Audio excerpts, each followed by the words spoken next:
Hey guys, it's Kyle.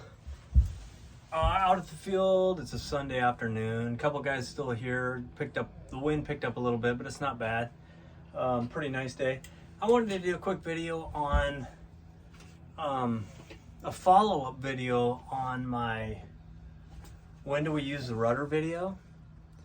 The rudder's an issue, so I thought we'd talk about it a little bit more. So we're using the rudder for crosswind takeoffs like we talked about before, right? Use the rudder to steer your aircraft down the runway, and on landing, too many guys are using the rudder airborne the wrong way, and there's a lot of crashes because of it. That's the main reason why I'm doing these videos, because rudder and elevator are the main factors for crashes out at our field. So when we're coming in to land with a crosswind, the airplane is crabbing into the wind like this, right? And when you get low to the ground, use rudder to straighten out the airplane and touch down. But you wait until you get really low, probably about 2 feet from the ground, kick in rudder, straighten out the airplane, and land. On takeoff, you may be holding rudder so the airplane's not weather vaning into the crosswind. If the wind's flowing this way, you got rudder in to keep the airplane straight. When you take off, you need to come out of the rudder immediately. As it rotates off the ground, come out of the rudder. The airplane will weather vane a little bit into the wind, and it will keep going straight, okay? So, if you have the wind coming this direction, okay, we have a crosswind, and you take off, if the wind's coming this way and you're holding the airplane with your rudder straight like this, instead of it kind of weather vaning into the wind, your relative wind is moving across here. I'm sorry, this aileron's broke.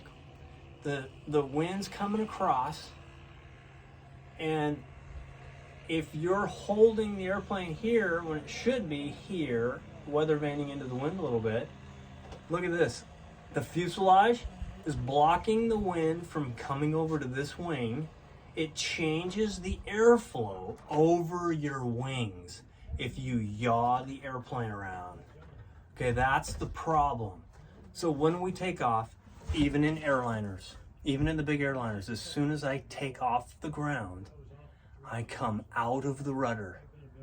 I come out of the rudder. The airplane weather vanes a little bit into the wind, so your relative wind is coming over the wing much better than if you were at an angle. Okay, pretty simple concept, you guys, but this is a big deal. Guys are holding the elevator way too long after getting airborne, and it screws up the airflow over the wing and causes one wing, like in this case, like we talked about, if the wind's coming this way and you crank in yaw this way, this wing here is getting airflow like this across the side of the wing instead of smoothly across it. It gets rid of the lift. Therefore, this wing can totally stall if you do it just right, and the wind isn't coming over to this wing properly. This wing will stall. Guess what happens to your airplane? It goes crash straight into the ground. When you take off, if you come out of the rudder, the airplane will weather vane a little bit into the wind, giving you better flow over both wings and better lift. Obviously, we're using the rudder with aerobatics. There's all kinds of maneuvers where we do use the rudder. I'm not totally against using the rudder.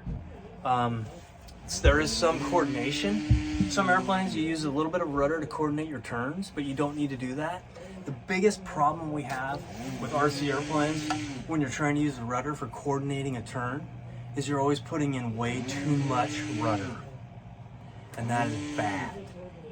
I wish that you could put in a switch so that maybe like on your gear switch, so that when the gear is up, your rudder is limited to a 1/16 or an 1/8 of an inch movement. That's all you would need.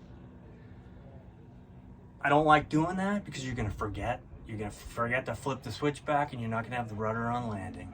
So I don't like that idea. But the concept of limiting your rudder to 1/6 or 1/8 of an inch is really what you need. You just don't need very much rudder. So we put in too much rudder when we're coordinating turns. When that happens, the airplane yaws over and it screws up the airflow over the wing, you guys. We can talk more about this, but it changes your airflow over the wing and it causes stalls, bad stalls. While we're talking about this, let's talk really quickly about your transmitter. Have you ever lost signal to your airplane from your transmitter? Have you lost your signal? Do you think you've lost it? Think about what happened to your airplane. What happened to that airplane when you lost that signal? My point here is, say you're flying along way out, you're out over the field and you're using rudder to coordinate your turn, or you're using rudder for some reason. You have rudder kicked in, the airplane is yawing a little bit, okay? So what would happen if you're cruising around like this, the relative wind is coming nicely over your wing, and you yaw it over? You don't know, maybe you're using a little bit too much rudder, and guess what happened? What if you hit a gust? If you hit a gust at that moment and the wind is coming across like this, maybe the fuselage is in the way, maybe you're yawing way too much, the one wing stalls and the airplane can crash. And you know what the number one thing is, guys will say? They lost reception to their airplane. So I ask you, have you lost reception to your airplane? Ever? And if you have, what did your airplane do? Did it flip and crash? Or did it just glide straight ahead and then come to a landing? You have to ask yourself that. If you're wondering what will your airplane do, have somebody hold your airplane on the table, power up your transmitter, have it all powered up, and then turn your transmitter off. See what would happen to your controls if you turn your transmitter off, if you actually lose reception to your airplane. Okay, my point is this. I've been flying RC airplanes for 40 years, off and on, a little bit. I have never, ever once lost reception with my airplane, ever.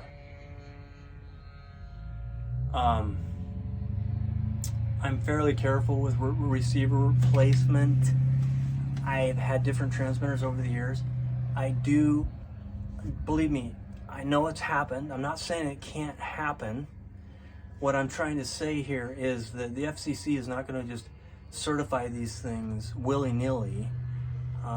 You know, they're pretty reliable. I know there's some carbon fiber issues if you put your receiver in too close to carbon fiber. There is other reasons that can cause problems. But what I'm saying is, most likely, if you think you lost reception to your airplane and it flipped over and crashed, you most likely had rudder in. The airplane hit some gusts or whatever, and you tip stalled and the airplane spun into the ground. I just don't believe losing reception is much of a thing.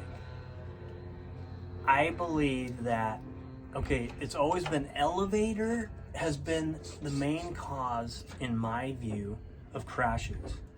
Right now at our club or out there, I think the main reason for crashes is too much rudder. And it screws up the wing of the airflow. And I'm telling you, there's a lot of stalls and stuff just because of the rudder. Don't use too much rudder. Like with the Corsair, okay, I'm flying with pretty much some good rudder on takeoff sometimes, especially with a little crosswind. It's a little squirrely, you need to use rudder. As soon as I get airborne, I am releasing that rudder stick.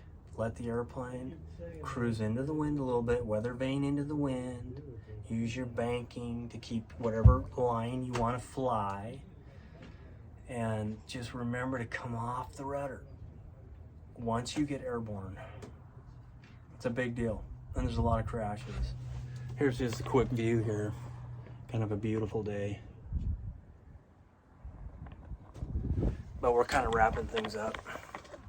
Anyway, that's just a quick overview. I'll probably do another video on it. It's just lots of questions about when we use rudder. One of my airplanes out here doesn't even have rudder hooked up. It's not even hooked up. Now, I'd be lying to you if I didn't say I use rudder. I do use rudder when I'm doing maneuvers or I'm low to the ground and I want to, maintain altitude above the ground if I'm low during doing a circle or something like that. So rudder is our friend.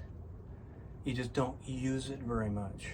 With all the airliners that I fly, we have our feet on the rudder pedals. Up to 2,500 feet is it. And then our feet are flat on the floor. And then when we come into land, our feet are back on the rudder pedals at least by 2,500 feet to landing. So for landing and takeoffs, we're using the rudder. And that's it. The entire flight, our feet are not on the rudder. So if you're one of these guys that needs to coordinate your turns a lot, which is fine, and with a Cub type airplane with the top wing, and I have a full size Cub, it gives you, it's more lenient, right? With that high wing, you can use more rudder, and it's going to screw up your airflow over that wing, but not as bad as some low wings, some airplanes. So we do use rudder, sticking rudder in a Cub. It's fine to use rudder when you're flying like an RC Cub. You don't want to use too much of it. It's not good, especially in gusty conditions. I'm slipping all the time. I slip with, rudder and opposite aileron. Is that right? Opposite aileron. We slip all the time to lose altitude in a real Cub. So rudder's our friend. It's just don't use very much of it. And when you're using it in the RC world, you don't want to move your stick very much. You just want to use a tiny, tiny bit. I got to go to Atlanta. I flew with a friend of mine. He has a full-size Saratoga. It's a single-engine, low-wing aircraft. And we got to fly it around a little bit. I'll tell you what, we were coming in base to final. He was flying, coming into land. You know what number one thing is I was looking at airspeed, okay? Airspeed is everything. But you know what the number two thing I was looking at? He's fairly new to general aviation. He's an instructor and a first officer at a major airline out of Atlanta. He's a very good pilot, competent pilot, but he's fairly new to general aviation. You know what the number two thing that I was looking at when we were coming in base, gonna turn final? I was looking at his feet. I was looking at the ball, the rudder ball. I was looking to see if he had rudder in, because it would scare me if he did. Freak me out in a full-size airplane, because if he's yawing, he's messing up that airflow over the wing. I looked down at his feet, fine, totally feet on the rudder, but he was perfectly centered. A lot of times in full-scale airplanes, smaller airplanes, we'll just lean on the rudder just a tiny bit of pressure is all it takes to coordinate that turn, okay? Not a lot, just a tiny, you're just leaning on it a little bit. But I was freaked out because it can crash. It has crashed full-size airplanes. It's killed people. The rudder you just need to be careful with the rudder. I looked down, he was perfect. He was central, totally neutral on his rudder, turning final, you know, it was beautiful. It's a beautiful airplane. We had a blast. But airspeed is everything. And we'll talk about that. I'll maybe make a video on that. Really, it's not airspeed, it's angle of attack. It's angle of attack of the airplane, and that's a whole nother video. But airspeed is everything. And then really, you got to keep an eye on that elevator and rudder. Cheers, guys. Good to see you. Hope to see you out the field soon.